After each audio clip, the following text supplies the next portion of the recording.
trộm dưa chuột đúng không? Không. Cái ruộng nước đây này. Lúc đấy ông đừng vào đấy. Cua đấy, ông cua xuôi ra cái chỗ này.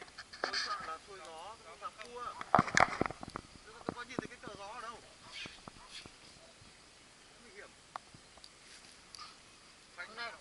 Hôm nay chú anh Tiền, anh cũng ở thung.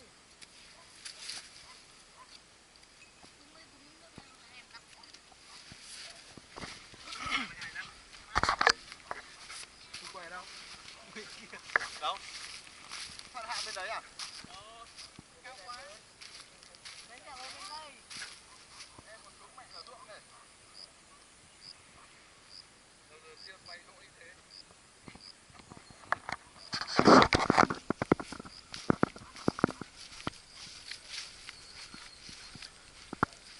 Con này nó bay nhanh quá đấy.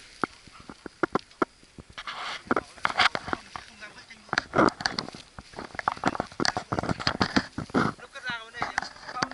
À không của ông nó bay như ông này này. Nó vòng lại đây này.